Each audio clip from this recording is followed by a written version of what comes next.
हज़रत नूह अलैहिस्सलाम का अस्ल नाम नूह बिन लामक बिन मुतवश्लिख बिन अखनूख इद्रीस अलैहिस्सलाम था। आप हज़रत आदम अलैहिस्सलाम की 10वें पश्त में से थे।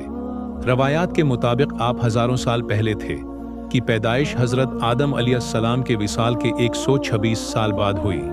आपका ज़माना आदम अलैहिस्सलाम के बाद एक ऐसा दौर था जब इंसानियत में शर्क, बदपरस्ती, फिस्क व फजूर का दौरा शुरू हो चुका था।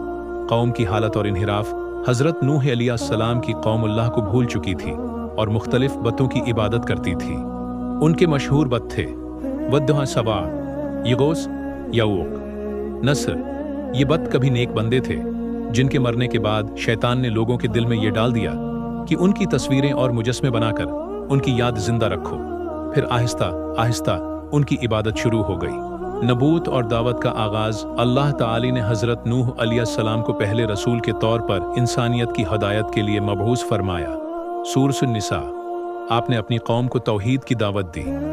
अल्लाह की इबादत करो, उसके सिवा तुम्हारा कोई माबूद नहीं। आपने दिन रात, छिपकर और अलानिया, नर्म और सख्त हर तरीके से कौम को समझाया। मैंने उन्हें रात दिन बुलाया मगर वो और दूर भागे। सूरह नूह, कौम का इनकार और मजाक। कौम ने आपकी दावत कबूल करने की बजाय आपका मजाक उड़ाया, झूठा करार दिया, कहा कि तुम तो हमारी तरह इंसान हो।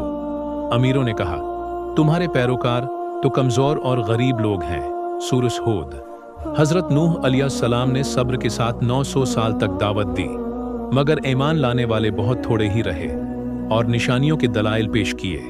बार बार तौबा की दावत दी मगर वो लोग बाज ना आए। आखिर अल्लाह ने उन्हें अजाब की धमकी दी। कश्ती का हुक्म और तैयारियां, अल्लाह ताली ने हज़रत नूह अलैहिस्सलाम को हुक्म दिया, हमारी निगरानी और वही के मुताबिक कश्ती बनाओ। सूरह हूद, आपने लकड़ियां काटें, कील ठोके और अल्लाह के हुक्म से बड़ी कश्ती तैयार की। कौम हिंसती रही और मजाक उड़ाती रही। तूफान नूह का वाक़या, अल्लाह ताली ने तूफान भेजने का फैसला फरमाया। अलामत मुकर्रर हुई कि जब तनवर से पानी उबलने लगे तो कश्ती में सवार हो जाना।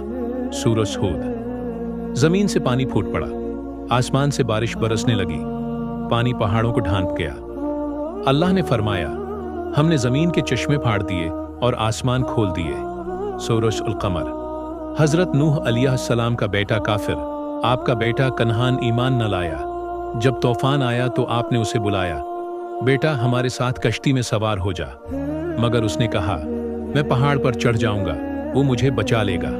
अल्लाह ने फरमाया, आज कोई नहीं बचेगा मगर जिस पर रहम हो। सूरह हूद 23, पानी की मौज ने उसको डूबा दिया। कश्ती का ठहराव जब जमीन साफ हो गई तो कश्ती जोदी पहाड़ पर जा ठहरी। ये वाक़या अहल ईमान के लिए निशानी बन गया। हज़रत नूह अलैहिस्सलाम का दुआ व शुक्र ने अल्लाह का शुक्र अदा किया। दुआ की, आए रब मुझे और मेरे अहल व ईमान को बचा ले। अल्लाह ने फरमाया, सलाम हो नूह पर जहान वालों में। हज़रत नूह अलैहिस्सलाम की उम्र और विसाल, आपने 900 साल दावत दी। इसके बाद कुछ उर्सा जिंदा रहे। रवायत के मुताबिक आपकी उम्र तकरीबन 1050 साल बयान की जाती है। आपका मज़ार मुख्तलिफ रवायात के मुताबिक इराक, कूफा, लुबनान, बोलबक, तुर्की, जोदी। हज़रत नूह अलैहिस्सलाम के एमाल और सबक, सब्र व इस्तिकामत की मिसाल, तौहीद का पैगाम, हक पर कायम रहना, अल्लाह पर यकीन, कौम के सामने दावत का फरीज़ा अंजाम देना। कुरान में जिक्र हज़रत नूह अलैहिस्सलाम का जिक्र कुरान मजीद में 28 से ज़ायद मकामात पर आया है। सूरह नूह, सूरह हूद, सूरह साफ़ात, सूरह शुरा, सूरह कमर, खलासा। हज़रत नूह अलैहिस्सलाम की ज़िंदगी सब्र, इस्तिकामत, दावत और अल्लाह पर कामिल यकीन की रोशन मिसाल है। आपका वाक़या हमें सिखाता है कि हम कभी भी अपने ऐमाल के लिए अल्लाह से डरते हैं। हक की राह पर इस्तिकामत रखो, चाहे ज़माना तुम्हारे खिलाफ हो जाए।